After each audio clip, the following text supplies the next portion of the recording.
नमस्कार। मुद्दे की बात में आप सभी का बहुत बहुत स्वागत है। हर दिन एक नया मुद्दा रहता है, क्योंकि लगातार समाज में जो घट रहा है, जो प्रभाव पड़ रहा है, वो कहीं ना कहीं हम सब से जुड़ा है। तो मुद्दे लगातार हम उठाते हैं और आज की टीवी ज़मीनी हकीकत को दिखाता है, वो किसी से छुपा नहीं है। उसी कड़ी में आज हम उत्तर प्रदेश की कानून व्यवस्था पर बात करेंगे, उत्तर प्रदेश की पुलिस पर बात करेंगे और संविधान, किस तरह से संविधान का पालन किया जा रहा है देश में, उस पर हम बात करेंगे। तो हमारे साथ काफ़ी सारे दर्शक हमारे जुड़ गए हैं। उससे पहले हम आपको इस मुद्दे में बहुत सारे हमारे यहाँ पर अधिवक्ता बैठे हुए हैं फिरोज़ाबाद जनपद के, तो उनका भी हम स्वागत करेंगे। तो ज़्यादा से ज़्यादा आप लोग शेयर करें, अपनी प्रतिक्रियाएं हमें ज़रूर दें कमेंट बॉक्स के माध्यम से। और क्या कुछ सवाल हैं आपके उत्तर प्रदेश की पुलिस के लिए, उत्तर प्रदेश की कानून व्यवस्था के लिए, उत्तर प्रदेश की सरकार के लिए? क्या कुछ बदलाव हुआ है बीजेपी सरकार में, समाजवादी सरकार में? तो उस पर भी हम बात करेंगे। कितना क्राइम बढ़ा है और कितना क्राइम घटा है, उस पर भी हम लगातार आप लोगों के रूबरू आकर आप लोगों से बात करने का एक बार प्रयास करेंगे। तो हमारे साथ खास मेहमान जुड़ गए हैं, उनका स्वागत कर लेते हैं आप सभी का। धर्मवीर जी हैं, आपका बहुत बहुत धन्यवाद। सागिर जी हैं, आपका बहुत बहुत धन्यवाद। आप लोग अपना परिचय दे दीजिए। क्या जी आप? तो ये हमारे साथ अधिवक्ता हैं फिरोज़ाबाद जनपद के। शुरुआत करते हैं, सबसे पहले आपसे शुरुआत करते हैं। सर, क्या मानते हैं उत्तर प्रदेश में जो कानून व्यवस्था बिगड़ी है, इसका सबसे बड़ा कारण क्या रहा? सरकार का रवैया लचीला है और थानों में जिस तरह का माहौल है, थाने जो हैं उस अपराध को रोकने में ये या तो सख्ती से काम नहीं कर रहे हैं और कर भी रहे, उसमें भ्रष्टाचार भी है। जो असली अपराध हैं उन्हें लिखना नहीं चाहते और विवेचना भी ठीक से करना नहीं चाहते। संगीन अपराधों को दबाने की कोशिश की जा रही है। अपराधियों को संरक्षण मिलेगा तो कानून व्यवस्था कभी कंट्रोल नहीं हो सकती। योगी जी तो ये कहते हैं कि हम जब सत्ता में आए, हमने गुंडा राज और हमने क्राइम खत्म किया, अपराध खत्म किया। ये कितना सच है? ये मुख्यमंत्री के अपने शब्द हैं। मुख्यमंत्री ये कभी नहीं कह सकते कि हमारे कानून व्यवस्था खराब है। मुख्यमंत्री अगर मुखिया ही कहने लगे कानून व्यवस्था खराब है तो फिर उसका सवाल जवाब किससे होगा? मुख्यमंत्री अपनी भाषा कहेंगे, कहते रहे, लेकिन धरातल पर नहीं दिख रहा।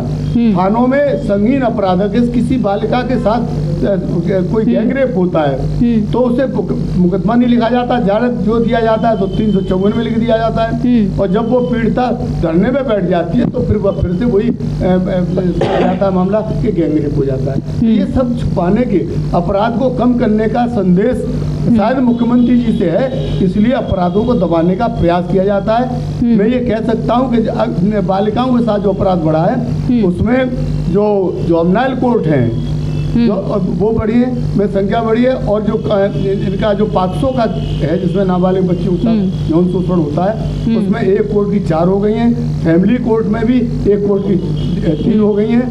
ये सब हालात हैं। संख्या कोर्ट की बढ़ानी पड़ रही है, कोर्ट पर लोड बढ़ रहा है। इसका मतलब है कि पुलिस जो है उसकी फेल है, कानून व्यवस्था फेल है, पुलिस उनके कंट्रोल में नहीं है, या उन्होंने ये कह रखा है कि अपराधों को अपनी लिस्ट में मत शामिल करो। ये हालात। उत्तर प्रदेश की सरकार ये कहती है हमने प्रदेश में कानून व्यवस्था को बेहतर किया है, माफियाओं का खात्मा किया है। इस पर क्या विचार है आपके?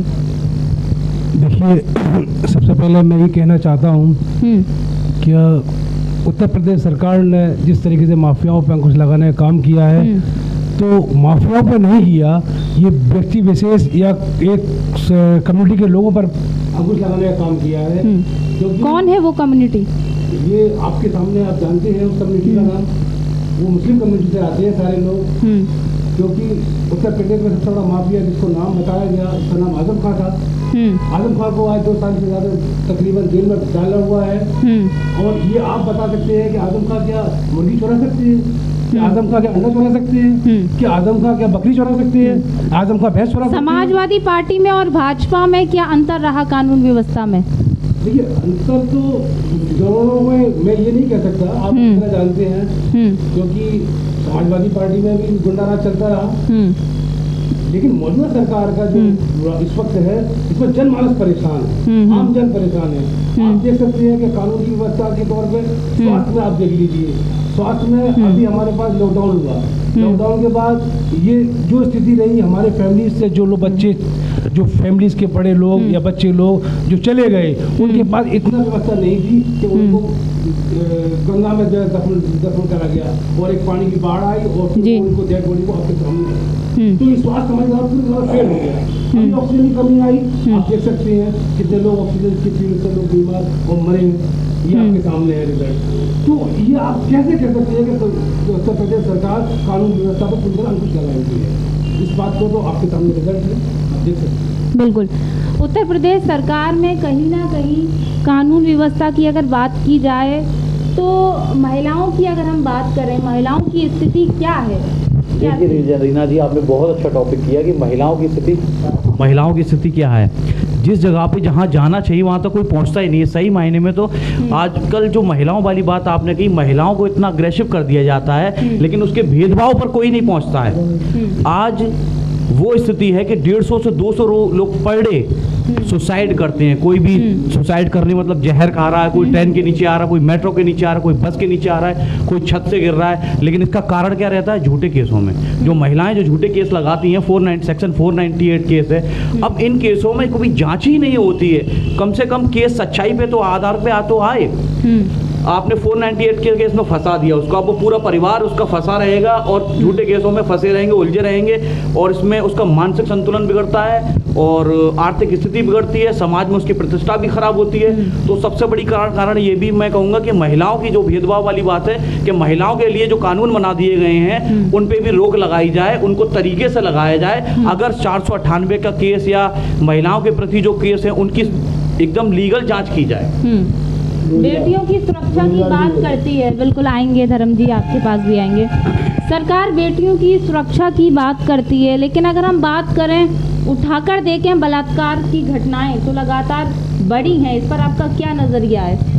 समाज में शिक्षा का अभाव और नशे का कारोबार है, उससे भी महिलाओं के प्रति तमाम अपराध बढ़े हैं। और सरकार भी कई बार अपराध को कम दिखाने के लिए मुकदमे दर्ज कम करती है या उनको कम धाराओं में नीचा, जैसे बलात्कार का मुकदमा छेड़छाड़ में दर्ज कर लेती है। तो इस कारण भी अपराधी को थोड़ा सा बचने का रास्ता मिलता है या हल्का अपराध लगता है, तो और ज़्यादा इसलिए भी अपराध बढ़ रहे हैं। नहीं, घटनाएं लगभग जैसे पिछली सरकारों में और वर्तमान सरकारों में कितनी बढ़ी हैं या घटी? बड़ी तो काफ़ी है, लेकिन आंकड़ों में थोड़ी सी रखते हैं, लेकिन फिर भी बढ़ोतरी है। NCRB के आंकड़ों में भी अभी भी यूपी को दूसरे नंबर पर महिलाओं के मामले में दिखाया गया है देश में। उत्तर प्रदेश सरकार में आप क्या मानते हैं, संविधान का कोई महत्व रहा है या नहीं? ये सरकार संविधान पर भरोसा नहीं करती। ये सरकार जो है जब तक धरातल पर लोगों की समस्याओं की ओर गंभीरता से नहीं लेगी, उनकी समस्याओं को ठीक से निभाने का काम नहीं करेगी, तब तक यही होगा। जब अपना पराया देखोगे, अपराधी को बचाने का कोशिश करोगे, चाहे वो बड़े से बड़े नेता हो, नेता अपराध करेंगे, उनका संरक्षण दोगे, बचाओगे। तो जब उनको बचाओगे, अभी उस पर लखीमपुर खीरी में हत्या हुई, एक मंत्री का बेटा उसमें मुलजिम है, और मंत्री जी प्रधानमंत्री के साथ रहेंगे तो अपराध पे कंट्रोल नहीं होगा। आपको जागरूकता लानी पड़ेगी समाज में। और सबसे बड़ी अपराध बढ़ने की समस्या ये हो रहा है कि लोगों के पास लॉकडाउन से लेकर रोजगार छिने हैं और आर्थिक कमजोरी आई है। तो जब आदमी भूखा प्यासा बैठे होगा तो अपराध सड़क पे बढ़ेगा। सड़क पे अपराध जो बढ़ रहा है उससे आप डंडा से नहीं काबू कर सकते, उनको रोजगार देना पड़ेगा, उनके रोजी रोटी का साधन करना पड़ेगा। इस ओर सरकार का ध्यान नहीं है। अपराध घट जाता है तो उस विवेचना पे सत्ता पक्ष के लोग IAS IPS को स्वतंत्र रूप से काम नहीं करने देंगे तो यह कानून व्यवस्था ठीक नहीं हो सकती। IAS IPS को स्वतंत्र रूप से काम करने दीजिए, तभी अधिकारी काम कर जाएंगे। सत्ता का दबाव इन पर नहीं होना चाहिए, वरना कानून व्यवस्था किसी के कंट्रोल में होने वाली नहीं है। धर्म जी, क्या आप मानते हैं सरकार तानाशाही रवैया अपना रही है? पूर्ण रूप से तानाशाही अपना रही है। इनके जितने नेता हैं सत्ता पक्ष के जुड़े हुए, वो IAS IPS का सम्मान नहीं करेंगे, उनको अपमानित करेंगे, थाने में जाकर के उनके हमला होंगे, उनके ऑफिस में हमले होंगे, उनको कार्यालय में पीटा जाएगा। तो अपराध तो पड़ेगा, कौन रोकेगा? जब हमारा नेता करेगा तो हमारा साथी है, हमारा समर्थक है, वो तो खुलेआम नंगा नाचेगा सड़क पे। इसीलिए नेताओं को आचरण बदलना पड़ेगा, सत्ता को अपनी तानाशाही छोड़नी पड़ेगी और IAS IPS या जो भी अधिकारी हैं उन्हें सम्मान देना पड़ेगा, उनको विवेक से काम करने की छूट देनी पड़ेगी, तब कानून पर कंट्रोल होगा। और ऐसा सरकार ये करना नहीं चाहती, अपनी दबंगी चलाती है। विधि का शासन क्या लागू है इस समय? विधि का शासन तो बिल्कुल नहीं है। क्या है विधि का शासन? हमारे जजों पे हमला हो रहा है, हमारे कोर्ट में हमला हो रहा है, इतना अपराध बढ़ा है कि कोर्ट में जाकर के अपराधी हमला कर देता है। तो ये विधि का शासन कहाँ रह गया?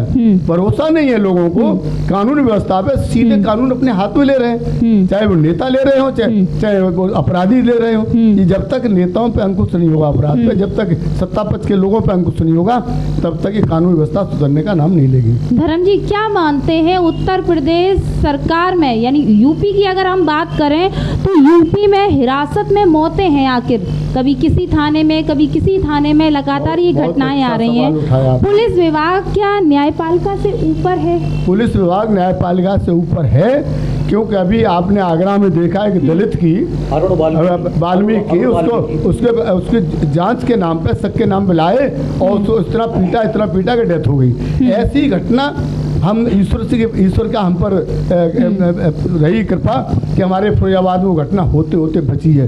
टूडला में एक जाटव समाज के लड़के को गिरफ्तार किया गया, सुबह 6 बजे उठा लिया चोरी के शक में, इतना पीटा कि उसकी मरणासन अवस्था में हो गया। तब जाकर के शाम को उसके खिलाफ शक के आधार पर मुलजिम बनाया और उसका मेडिकल नहीं हुआ। जब हम लोगों ने जाकर के जिलाधिकारी से अनुरोध किया, तब 10 दिन बाद उसकी चोटों का मायना हुआ। उसके 10 चोटें हैं शरीर पे। कौन जिम्मेदार है? थानों में क्यों हो रहा है? ऐसी घटना जो होती रहेंगी और संरक्षण पुलिस देगी। जैसे उसमें हाथरस में बेटी को आपने जला दिया, खुद ही जाके पुलिस ने जला दिया। तो ये सब काम करोगे अगर सत्ता वाले में बैठे लोग, उनके इशारे पे पुलिस करेगी तो कानून कंट्रोल नहीं होगा। क्या आप मानते हैं कि उत्तर प्रदेश की पुलिस ने जज बनकर न्याय देने का कार्यक्रम शुरू कर दिया है? कानून सब अपने हाथ में, न्याय अपने हाथ में। बाबा जी कहते हैं भाषा, बाबा जी को अपनी सुधारनी पड़ेगी। मुख्यमंत्री की भाषा होनी चाहिए। मुख्यमंत्री की भाषा नहीं बोलते कि ठोक दो कि हम अभी उनको 7 पीढ़ी तक सजा देंगे। सजा कानून में एक अपराध करने वालों को होती है, लेकिन आप तो 7 पीढ़ी तक की सजा का ठेका ले रहे हो। हम मुख्यमंत्री से सिर्फ ये अपील करना चाहेंगे, माननीय मुख्यमंत्री जी, आप संसदीय भाषा का इस्तेमाल करें।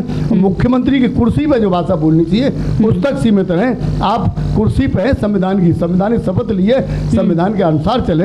मुख्यमंत्री जी मैं समझता हूँ कि मुख्यमंत्री जी तो ध्यान देंगे तो शायद उनके और देश के समाज के प्रति ठीक होगा। बिल्कुल। सगी जी, उत्तर प्रदेश में कानून का शासन चल रहा है। अगर हम बात करें वक्फ की जो जमीनें हैं उस पर अभी भी कब्जा है, इस पर आपकी क्या विचार है, क्या राय है? ये भी अभी आपने बहुत सवाल किया था कि उत्तर प्रदेश में जो कानून का राज चल रहा है, जैसे बाबूजी ने अभी बताया, हमारे क्या आगरा का और अभी फिरोजाबाद की घटना हुई थी, उससे बच गई। करंटली अभी आप देख सकते हैं कि अल्ताफ नाम का व्यक्ति जो कासगंज में था, उस घटना को क्या था, उसके फादर खुद अपने थाने ले जाते हैं और पुलिस के हवाले करते हैं। और वो 6 फीट का नौजवान लड़का 22 साल का और 2.5 फीट की लड़की पे जो है आत्महत्या कर लेता है।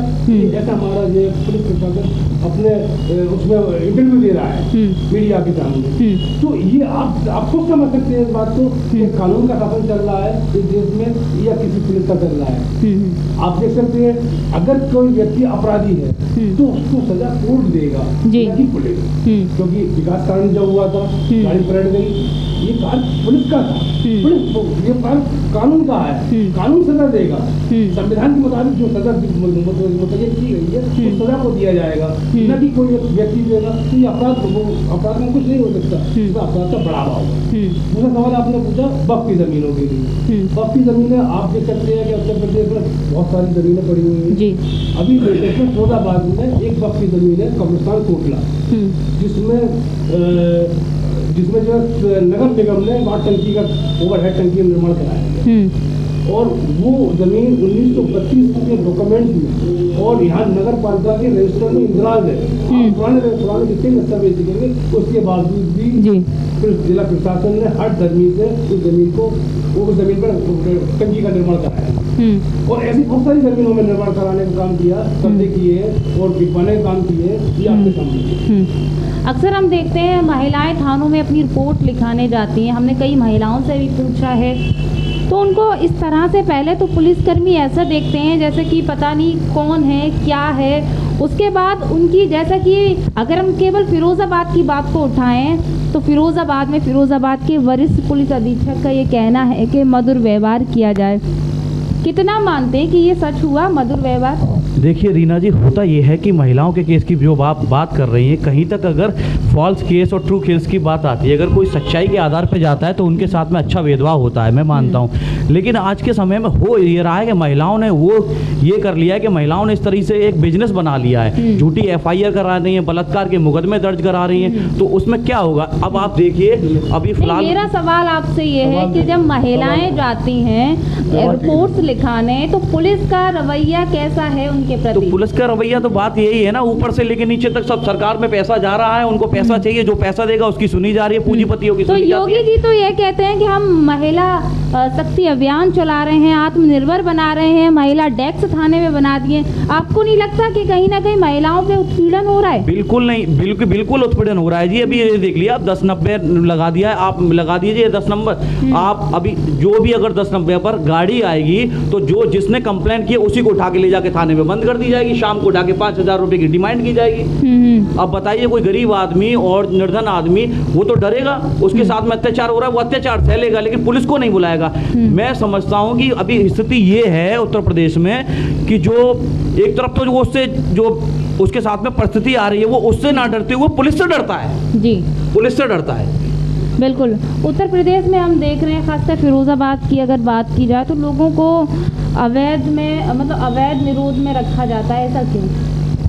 ऐसा है, अवैध रूप से ये मुकदमे दर्ज न करके हिरासत में रख लेते हैं और पूछताछ के नाम पर 2-4 दिन पीड़ा करते हैं। उसी टॉर्चर में कभी कभी घटनाएं बड़े स्तर की हो जाती है, जबकि ऐसा नहीं होना चाहिए कि पूछताछ करो, अगर वो दोषी है तो तुरंत मुकदमा कायम करो उसके खिलाफ।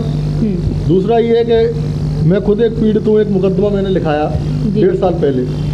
आज तक न तो उसमें गिरफ्तारी हुई, न न्यायालय में आरोप पत्र भेजा गया और 4-5 विवेचक बदल गए, लेकिन आज भी कोई कार्रवाई नहीं हो रही। जबकि कप्तान साहब से मैं कई बार मिल चुका, कई बार थाने में गया, लेकिन आज तक उस मुकदमे में कोई कार्रवाई नहीं हुई। अब आप देखिए कि एक अधिवक्ता भी अगर एक अधिवक्ता को न्याय नहीं मिल रहा तो आम जनता को कैसे न्याय मिलेगा?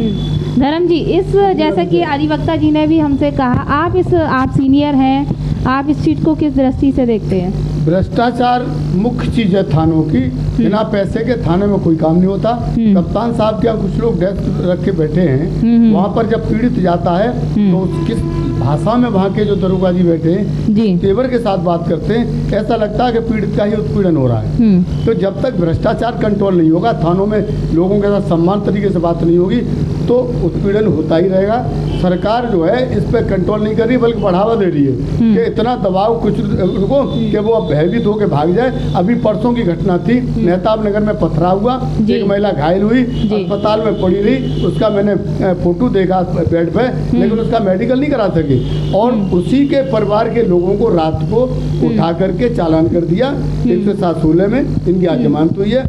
पीड़ित महिला पड़ी रही अस्पताल में, उसका मेडिकल क्यों नहीं हुआ? एक सवाल और है कि थाने में की चिट्ठी जाएगी तभी अस्पताल उसका मेडिकल बनाएगा। जी जी बिल्कुल। अब ऐसा कहीं कानून मुझे बता दीजिए कि घायल जाएगा और अस्पताल वाले जब तक जरूरी चिट्ठी नहीं होगी, डॉक्टरी नहीं करेंगे, तो ये इससे क्या न्याय मिलेगा? क्या उसकी मेडिकल होगा? धर्म जी, हमने ऐसा भी देखा है, लोग 10 जब तक चिट्ठी नहीं पहुंचेगी तब तक मेडिकल नहीं होता, 10 बार थाने के चक्कर लगाते हैं। ये तो और भी बड़ी बात है कि किसी सीरियस केस में जब मजरूरी चिट्ठी लिख भी दी जाए तो अस्पताल में मेडिकल कॉलेज की प्रिंसिपल है, उनका आदेश है कि मजरूरी की चिट्ठी जहाँ के लिए लिखी गई है वही मेडिकल करेगा। जैसे घटना हुई खैरगढ़ में जसराना में, वहाँ के PSC और CSC पर लिखी गई चिट्ठी, उसका मेडिकल वहाँ होना चाहिए, वहाँ डॉक्टर नहीं है, और वहाँ से आ गया डिस्ट्रिक्ट हॉस्पिटल में, तो ट्रामा सेंटर भी ये कहते हैं कि इसकी चिट्ठी तो खैरगढ़ के लिए है, इसकी जसराना की है, उसे वहीं ले जाइए। तो मरीज 40 किलोमीटर इधर आएगा, 40 उधर जाएगा, फिर इधर आएगा, तो मरने की गारंटी है, जीवित की गारंटी नहीं है।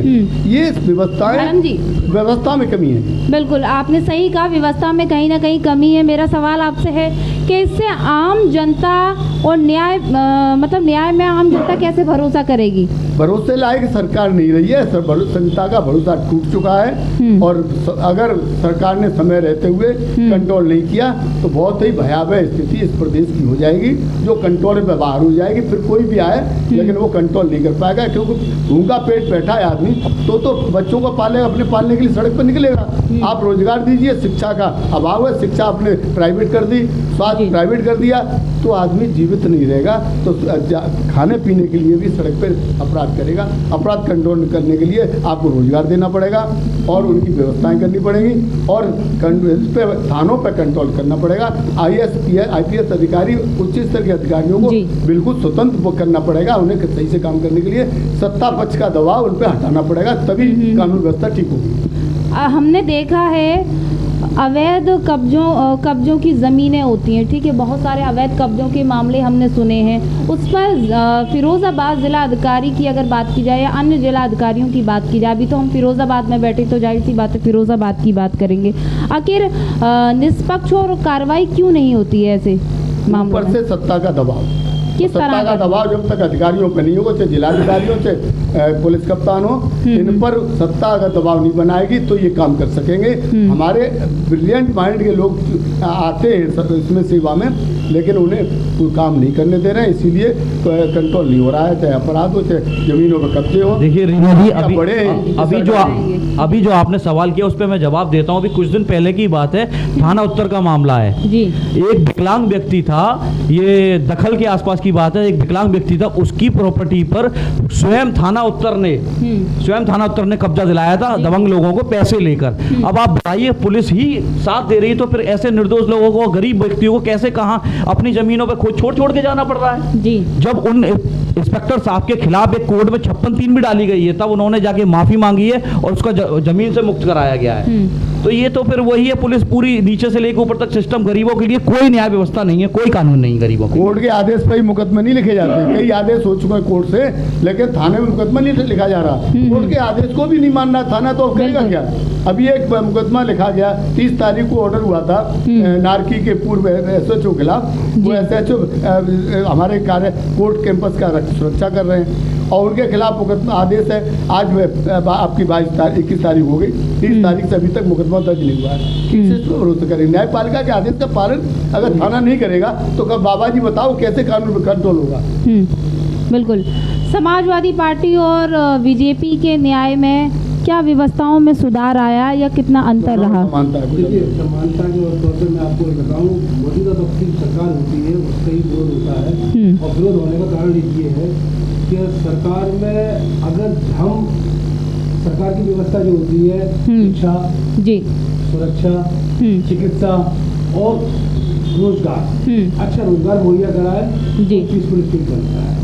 और ये सरकार, मौजूद सरकार, उत्तर प्रदेश की जो योगी बाबा जी की योगी सरकार है, ये पूरी तरह से विफल है, क्योंकि ना यहाँ पर रोजगार है पूरी तरह से, क्योंकि हमारे यहाँ के लोग कोई जो है नोएडा जा रहा है, कोई जो है हरिद्वार जा रहा है, कोई गुड़गांव जा रहा है, लेकिन हमारे यहाँ सारे रोजगार खत्म हो गए। धर्म जी, कोरोना काल में लॉकडाउन लगा, लॉकडाउन में पुलिस ने कहीं ना कहीं अपनी बेहद तानाशाही दिखाई, ठेले वालों को, पथ विक्रेताओं को लाठीचार्ज की, डंडे चलाए, इस पर आपकी क्या राय है? मैंने तो ये भी देखा कि हमारे रोड पर जब महिलाएं किसी जनप्रतिनिधि से मिलने आई तो जो व्यवहार था पुलिस इंस्पेक्टर का, उस पर मुझे आक्रामक होना पड़ा था। मुझे उनके लिए जो उन्होंने भाषा, इनकी गंदी भाषा थी, जो मैं इस पर नहीं बोल सकता माइक पे, लेकिन जनता के साथ जो हुआ, ठेल वालों पे, दुकानदार, छोटे दुकानदारों पे और इसके महिलाओं पे, उनको पूरी तरह से प्रताड़ित किया गया। लॉकडाउन के नाम पे लूट हुई और उसके साइकिल वालों तक के इतने चालान किए गए, मोटरसाइकिल चालान किए गए,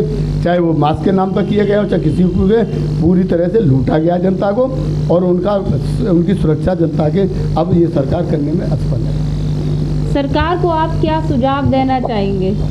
देखिए रीना जी, सरकार को सुझाव की तो बात है, अगर कॉन्स्टिट्यूशन के हिसाब से, अगर सरकार अपने संविधान के हिसाब से चले, हमारे संविधान में इतनी लॉ है कि अगर उसी के हिसाब से अगर चलाया जाए, पुलिस प्रशासन और IAS PCS अधिकारी हैं जितने भी, सब ऊपर से लेके इनके ऊपर इतना दबाव दे दिया जाता है कि इनको जो करना होता है वो नहीं करना होता, इनसे जो कराया जाता है वो करते हैं ये। तो मेरा सुझाव यही रहेगा, जो इनका कार्य है वो इनको करने दिया जाए और जनता में किसी भी प्रकार की कोई भी जैसे दबाव ना दिया जाए महिलाओं में, और थानों में और भी जगहों पे, कुछ जगहों पे ऐसा है कि पुलिस का दबैया इतना होता है कि गरीब ठेले वाले होते हैं उनको मार पीट के भगा दिया जाता है, वो अपने बेरोजगारी ठेला नहीं लगा पाते हैं। तो इस तरीके से बहुत से सुझाव हैं और जो सरकार को करने चाहिए और संविधान के हिसाब से चलना चाहिए। उत्तर प्रदेश में अखिलेश यादव ये कहते हैं जब हमारी सरकार थी तो कहीं ना कहीं अपराध भी कम हुआ था और विकास भी हुआ था। इस पर आप क्या कहना चाहेंगे, कैसे महसूस करते हैं? देखिए रीना जी, अभी तो हम ये कहेंगे कि देखो करंट में जिसकी सरकार होती है हम बात उसकी करेंगे। अब पहले की बात कौन क्या कहता है, पहले की बात पे हम नहीं जाएंगे, पहले की बात पे हम नहीं जाएंगे। धर्म जी, बच्चों की अगर बात की जाए, क्योंकि बच्चे सरकार के वोटर्स तो होते नहीं है, तो इसलिए जाहिर सी बात है सरकार नहीं सोचेगी, लेकिन सवाल तो बनता है बच्चों के लिए। हम देख रहे हैं बाल श्रम जैसे कि बात की जाती है कि बाल श्रम हमने खत्म कर दिया, क्या मानते हैं वाकई बाल श्रम खत्म हुआ बाल है? श्रम का नियम बना था, उसके बाद से कारखानों में जांच हुई थी, मंत्री आए थे, कंट्रोल हुआ था, लेकिन आज बाल श्रम सबसे ज्यादा बढ़ा है। भुखमरी का कारण है, आर्थिक तंगी का कारण है कि बच्चों को भी सड़क पे या तो भीख मांग रहे हैं या किसी की गुलामी कर रहे हैं, झाड़ू पोछा कर रहे हैं, घरों में नाबालिग बच्चों से काम कराया जाए। बड़े बड़े नेताओं के घर में, इतने बड़े सत्ता पक्ष के नेताओं के घरों में बाल श्रम चल रहा है, बच्चे काम कर रहे हैं। ये दुर्भाग्य की बात है कि जिन्हें खेलना चाहिए, शिक्षा प्राप्त करना चाहिए, उनका जीवन जो है आज मेहनत मजदूरी में लगा हुआ है, भीख में लगा हुआ है, उनसे काम कराया जा रहा है। कि दयनीय स्थिति इतनी हो गई है कि अब बच्चे भी कुपोषण के शिकार हैं या काम करके दब रहे हैं, उनको प्रताड़ित किया जा रहा है। ये दुर्भाग्य है कि हमारा देश का भविष्य, जो बच्चे कल भविष्य बनेंगे, आज वही प्रताड़ित किए जाते हैं, वही मजदूरी के रूप में काम कर रहे हैं। इसकी ओर सख्ती से बाल श्रम कानून लागू करना पड़ेगा, और लागू करे कौन? वही सत्ता में बैठे हैं, उन्हीं के घर में बच्चे काम कर रहे हैं। ये नहीं कंट्रोल कर पाएंगे। भाजपा का लगता नहीं कि वो कोई इस कानून व्यवस्था कंट्रोल, कम पैसे देके ज्यादा ध्यान देना, कम पैसे देके ज्यादा काम देना। अब होता क्या है कि गरीब बच्चे होते हैं, छोटे छोटे बच्चे होते हैं, बाहर से दूसरे जो गाँव से आए हुए वो लोग होते हैं, उनको कम पैसे दिए जाते हैं और उनसे काम कराया जाता है। मैं एक और बात उठाना चाहूँगा मजदूरी के बारे में कि हमारे समाज की लड़कियां बेचारी रोजी रोटी के लिए अस्पताल में ड्यूटी करती हैं। कानून कहता है कि 8 घंटे से ज़्यादा ड्यूटी नहीं लेंगे। जो नर्सिंग स्टाफ है मेडिकल कॉलेज के अंदर, वो 12-14 घंटे तक काम कर रहा है। मैं आपको सामने चल के दिखा दूंगा, उनकी हाजिरी लिस्ट देख लीजिए और उसके बाद उसका डिस्चार्ज वाली। क्या ये सही है? ये मैंने देखा है मौके पे। क्या ये सही है? 100% सही है। मेरे पास एविडेंस है इस बात की, मैंने देखा है। हाजिरी और डिस्चार्ज वाली हाजिरी, दोनों हाजिरी मैंने देखी है। मेरे नाम भी है, लेकिन नाम नहीं बता सकता क्योंकि उसकी नौकरी चली जाएगी, उसको रोजी रोटी छिन जाएगी। हम मौके पे आपको दिखवा देंगे चल के, ये रजिस्टर उठाइए, इसकी एंट्री देखिए और डिस्चार्ज वाली एंट्री देखिए, इनकी हाजिरी कितनी है। मेडिकल कॉलेज की प्रिंसिपल आज बिल्कुल उनको क्लीन चिट दी जाती है मुख्यमंत्री के आधार से, तो कैसे हो जाए? मेरा सवाल सुन लीजिए, मेरा सवाल सुन लीजिए। जो बैठे हुए वो सारा सिस्टम खत्म कर दिया प्रिंसिपल। जी मेरा सवाल आपसे धर्म जी ये है कि अभी डेंगू काल आया जिसमें सबसे ज़्यादा बच्चों की मौतें हुई, इसका दोषी कौन है? आखिर सरकार बच्चों को भी नहीं बचा पाई है, सरकार की व्यवस्थाएं, क्या कहना चाहेंगे इस पर? बहुत सही सवाल है। मेडिकल कॉलेज की स्थिति इतनी थी कि वहाँ बेड नहीं थे, और जो ग्रामीण स्तर पे जो कभी डॉक्टर जिनको आप झोला छाप कहते हैं वो राहत दे रहे थे, तो उनको भी प्रताड़ित किया गया। और वो डॉक्टर से जिनको आपने कभी एमबीबीएस डॉक्टर हड़ताल पे चले गए थे, तब उन्होंने ड्यूटी दी थी आपके हॉस्पिटल में, आज वो झोला छाप हो गए, वही राहत दे रहे हैं, उन्हीं को बंद कर रहे हैं। तुम पे व्यवस्था नहीं है कि साहब ये सड़कों पे इलाज चल रहा है, तो ये सड़कों पे इलाज चल रहा है तो इलाज तो मिल रहा है, आपके यहाँ तो बेड ही नहीं है, आपको इलाज ही नहीं है, आपके यहाँ तो ऑक्सीजन को बिला के बेचा जा रहा है। तो इसके लिए जब सरकार के पास व्यवस्था नहीं है तो कैसे इलाज होगा? तड़प तड़प के जान चलेगी। एक तो आपके कोरोना काल में ही उसने कहा कि मुझे ऑक्सीजन में नहीं मिली तो मर जाऊंगा, वीडियो वायरल हुआ था। लेकिन उस प्रिंसिपल के खिलाफ क्लीन चिट दे अगर मुख्यमंत्री, तो यहाँ तो निरंकुशता हो ही जाएगी। बिल्कुल। आखिरकार घटनाएं लगातार थानों में मौतें हो जाती हैं, बढ़ती रहेंगी, इन पर अंकुश कब लगेगा? उन पर कार्रवाई नहीं होती है, जबकि उन्हें बचाया जाता है। माइक थोड़ा ऊपर करिए जी। बचाया जाता है, इसलिए ये अंकुश लगता है। तो कब तक रहेंगी ऐसी घटनाएं, कब तक ऐसे जैसे अल्ताफ जैसे बच्चे? शाहजहाँपुर का जो घटना हुई थी गोरखपुर की, तो वहाँ पे जो व्यापारी मारा गया, उसके बाद उन्हें कई दिनों तक गिरफ्तारी नहीं की गई। पहले तो मुकदमा लिखने में ही हीरा लेवाली करते रहे। जी। तो जब सरकार उन्हें बचाने का प्रयास करती है और उस पर अंकुश लगाने का प्रयास न करके, तो इसमें बढ़ता ही है अपराध। बच्चों के लिए आप क्या कहना चाहेंगे? लगातार अपराध बढ़ रहा है, वो भी इस शासन में। बच्चों को थोड़ा सा अवेयर करना पड़ेगा, इसकी शिक्षा कम है, बच्चों को अवेयर नहीं किया जा रहा है। एक तो दूसरा एजुकेशन सिस्टम, जो अपराधी टाइप के लोग हैं जी, उन पे अंकुश लगाया जाए, वो नहीं लग पा रहा है। कोरोना काल में डेंगू में भी सबसे ज़्यादा जो प्रकोप दिखा वो बच्चों पर ही दिखा। स्कूल 2 साल से बंद रहे, जबकि मदिरा पान की यानी शराब के मैखाने खुल गए, लेकिन स्कूल के तहखाने बंद रहे। इस पर क्या कहना चाहिए जी? जब मुख्यमंत्री ये मानते हैं कि सरकार में कोष आएगा तभी चलेगा, तो सबसे ज्यादा कोष मुख्यमंत्री जी की नजर में शायद ये रहा होगा कि मदिरा ज्यादा बिकेगी, कोष आएगा।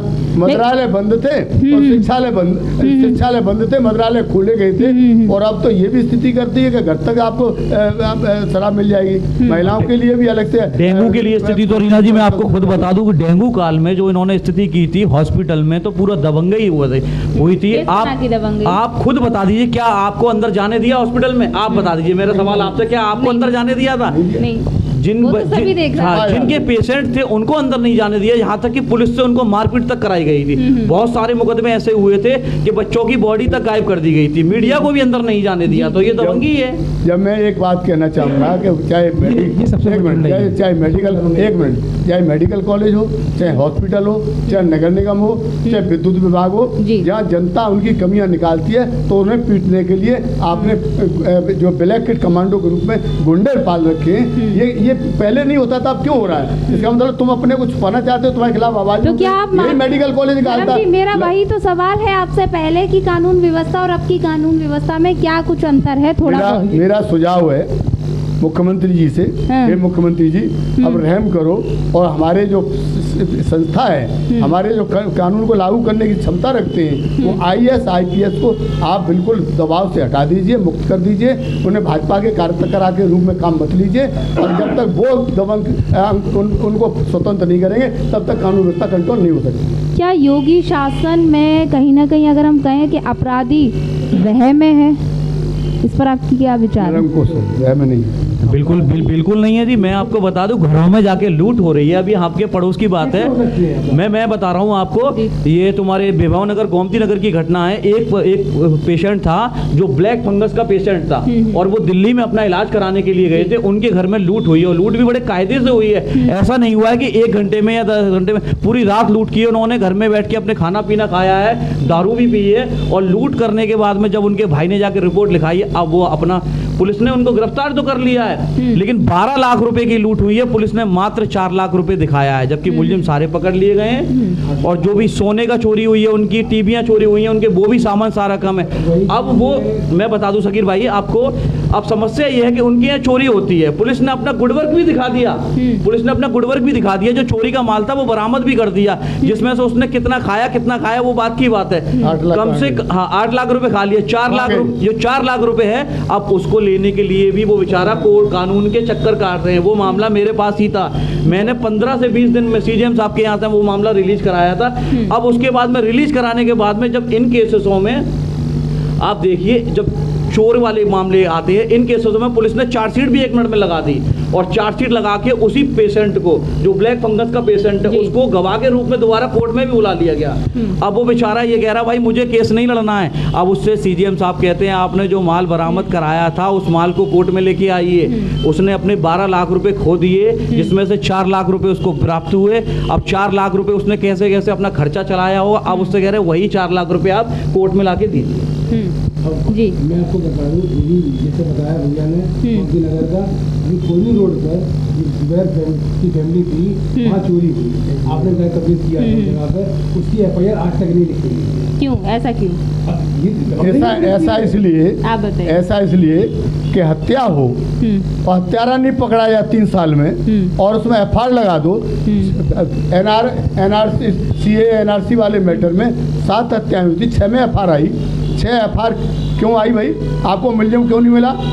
हमने एक FIR को प्रोटेस्ट किया, FIR उनकी खारिज करा दी, उसमें फिर से विवेचना जारी हो गई, लेकिन अपराधी नहीं पकड़ा गया। इसके पीछे की जांच होनी चाहिए कि उसमें अपराधी था कौन, जिसे बचाने की कोशिश की गई। ये मेरा सवाल है तो मुख्यमंत्री जी कि 6 में फाइनल रिपोर्ट लगा दी हत्या के केस में, आपने क्यों नहीं पकड़ पाया मुलजिम? क्या करते हैं आप? अभी आपने परसों देखा 3 से 2 में आप एक उस आदमी को मुलजिम है जो 307 का मजरूर है, आपने उसका बयान नहीं लिया और रोजाना उसमें आ रहा है SP ऑफिस के पास, लेकिन गिरफ्तारी नहीं हो रही। गिरफ्तारी इसलिए नहीं हो रही कि उसमें किसी अपराधी को बचाना है। मजरूर की अगर बयान लेंगे तो वो अपराधी फंस जाएंगे। अपराधी को बचाने के लिए मजरूर की गिरफ्तारी नहीं हो रही 302 में, क्योंकि मजरूर है 307 में सजा हो जाएगी। क्या कहाँ तक स्तर गिरेगा पुलिस का, समझ में नहीं आ रहा। अभी कोटले मोहल्ले में एक रिसेंटली एक कांड हुआ था, महिला की हत्या हुई थी, 302 का मामला था। उसमें पुलिस ने मात्र आज तक 3 महीने होने को आए, मात्र आज तक 2 मुलजिमों को जेल भेजा है। और उसमें मामले में परिवार उसका मेरे पास आया और हमने काफ़ी DM, IG, DIG मौजूद सभी लोगों को हमने पत्र लिखे और हमने उनको बताया भी कि इसमें जो मेन मुलजिम है उनके पुलिस नाम निकालने की कोशिश कर रही है। और आज मैं इस चैनल के माध्यम से कहता हूं कि देखिए आने वाले समय में जब चार्जशीट दाखिल होगी उस केस में तो नाम निकाल दिए जाएंगे। बिल्कुल। मैं आपको बताऊं, जैसे अभी बताया NRC को लेकर जी, यहाँ NRC में 7 हत्याएं की गई और उन हत्याओं पे 6 लोगों पे FIR लगा दी और पुलिस 6 केस और 6 केस और उसमें ये होना चाहिए था कि विक्टिम फैमिली के परिवार से मिलती, उनकी एविडेंस लेती, उनकी गवाही, उनकी बयान लेती, ये जो भी मामला होती, डराया धमकाया गया, उन्होंने डराया गया, उन्हें धमकाया गया और इस बात पर धमकी दी गई कि केस वापस ले लो। और एक मतलब ऐसा हुआ तो फैमिली के मुकिम की फैमिलीज को तो वहाँ से पुलिस को जेंट्स पुलिस वाले महिला को उठा के ले जाती है और दबाव बनाती है कि इसको दस्तखत कर दो थाना पर और तुम अपना केस वापस ले लो। तो उसने NHRC में नेशनल ह्यूमन राइट कमीशन में उसने जो है कंप्लेंट की, कमीशन आई उन्होंने अपना पक्ष जो भी रखा उसी सामने है आपके। तो ये धर्म जी कैसे मिलेगा जी? क्या कानून के, क्या न्यायपालिका के रक्षकों को कहीं ना कहीं अब अपनी बात कहने का मौका नहीं मिल रहा या उनकी मनमर्जी की नहीं हो रही? मैं ये कह सकता हूँ कि पीड़ित पक्ष की सुनी नहीं जा रही है, अपराधों को दबाने की कोशिश हो रही है और न्यायपालिका अगर कोई आदेश करते उसका भी पालन नहीं हो रहा है। न्यायपालिका पे अनावश्यक दबाव भी पड़ता दिख रहा है। न्यायपालिका पे और कार्यपालिका में बिल्कुल ऐसी गिरावट आ गई है कि इसको कंट्रोल करना किसी की बस की नहीं, जब तक सरकार इनको पूरे अधिकार नहीं देगी।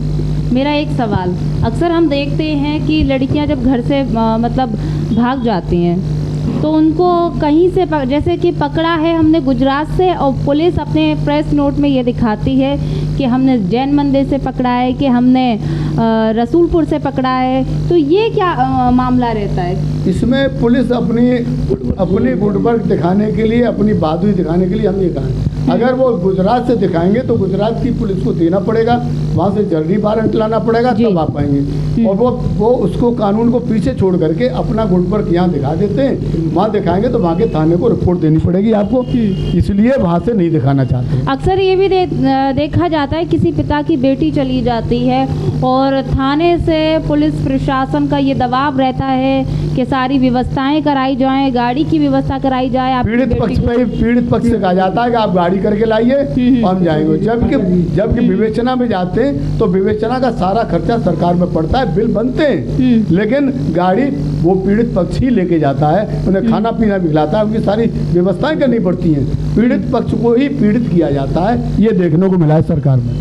अरनेश कुमार की एक गाइडलाइन थी, 7 वर्ष से कम अपराधी को मतलब गिरफ्तार नहीं किया जाएगा, इस पर क्या? ये गाइडलाइंस सब आती हैं, लेकिन इस बार मुख्यमंत्री जी के शासनकाल में गाइडलाइंस का कोई मतलब नहीं है, पुलिस अपने मनमानी। तो किसके शासनकाल में पुलिस अच्छी होगी और गाइडलाइन लागू होंगी? जब तक कोई शासन हो, जब तक हम अधिकारियों को पूरी तरह से अधिकार नहीं देंगे, उन पर सत्ता का दबाव नहीं डालेंगे, तब तक नहीं हो सकता। कानून का राज चलेगा तभी। बिल्कुल, क्योंकि एक सवाल में कानून का राज नहीं चल रहा है, कानून का राज चल रहा है। समाजवादी पार्टी में चलता था कानून का राज? मैं कह रहा हूँ कि जब ये बसपा में चलता था। सीधी बात कह रहे हैं कि चाहे वो सरकार ही चाहे इन लोगों ने अधिकारियों पर दबाव बना करके जो पहले करते थे वही अब कर रहे हैं। मेरा आखिरी सवाल आप लोगों से एक ही रहेगा, क्योंकि विधानसभा चुनाव नज़दीक है, तो अगर हमारे यूपी का या हमारे उत्तर प्रदेश की जाहिर है बात की जा रही है, मुखिया अच्छा होगा तो कानून व्यवस्था भी अच्छी होगी, सारे सुधार होंगे। तो इस बार आप क्या उम्मीद है, मन में क्या है, किस तरह से आप राजनीतिक जो सवाल कर रहे हैं वो हम अधिवक्ता की श्रेणी से और आज के सब्जेक्ट से अलग है। नहीं, एक अधिवक्ता को भी उम्मीद मैं होनी ये कह चाहिए। सकता हूँ कि समाज में भय व्याप्त है, महंगाई से त्रस्त है, कानून व्यवस्था फेल है, जनता में आक्रोश है, परिवर्तन आएगा ऐसा पब्लिक कहती है। कब तक करेगी ये पब्लिक वक्त बताएगा। कैसा हमारा जनप्रतिनिधि होना चाहिए? जनप्रतिनिधि ईमानदार, निष्ठावान और भाई भतीजावाद वाला ना हो, और वो सब परिवार सबको समान दृष्टि से देखे। वह ऐसा ना हो कि खुद भी भ्रष्ट हो और उसके चेले भी भ्रष्ट हो और उसे कंट्रोल नहीं करे। तो प्रलोभन देने वाला भी ना हो, प्रलोभन देने वाला। जैसे कि हमने देखा कि किसान हमारे करीबन 1-1.5 साल से रोडों पे बैठे हुए थे, लेकिन तब तक उनकी कोई नहीं सुनी गई। किसान कानून की आंदोलन चल रहा था, कुछ नहीं। अब मैं समझता हूँ कि चुनाव आ गया तो फिर किसानों के लिए भी उनका प्रलोभन दे दिया गया। प्रलोभन की रेवड़ी बांटी जाएगी। बिल्कुल। कैसा होना चाहिए हमारे उत्तर प्रदेश का मुखिया? उत्तर प्रदेश का मुखिया पढ़ा लिखा हो और योग्य हो, जानकार हो, अपराधी ना हो, ईमानदार हो और अपराध के प्रति कंट्रोल करने सब समाज को लेके चले, सब समाज को लेके चले। देश में लोकतंत्र को बनाए रखे। हाँ, लोकतंत्र की बहाली करें। जब कॉन्स्टिट्यूशन पे जाएंगे, संविधान के साथ नहीं होगा मुखिया तो लोकतंत्र कायम होगा। बिल्कुल। तो आप सभी का बहुत बहुत धन्यवाद, आपको अपना कीमती समय दिया और मेरे कई सवालों पे आप लोग ने जवाब दिए। तो ये आपने फिरोज़ाबाद के कुछ अधिवक्ताओं की बात को सुना जिनसे हमने सीधे सवाल किए और इन्होंने हमारे सभी जवाबों के बहुत ही अच्छे से जवाब दिए हैं। अब देखना ये है क्या कुछ बदलाव होगा, क्योंकि अधिवक्ता भी बदलाव चाहते हैं। क्योंकि अगर हम न्यायपालिका या कानून व्यवस्था की बात करें तो उसमें भी ये लोग परिवर्तन चाहते हैं और परिवर्तन होना चाहिए। तो आप सभी का बहुत बहुत धन्यवाद। तो इसी तरह से अपना सहयोग बनाए, देखते रहें, ज़्यादा से ज़्यादा शेयर करें। नमस्कार।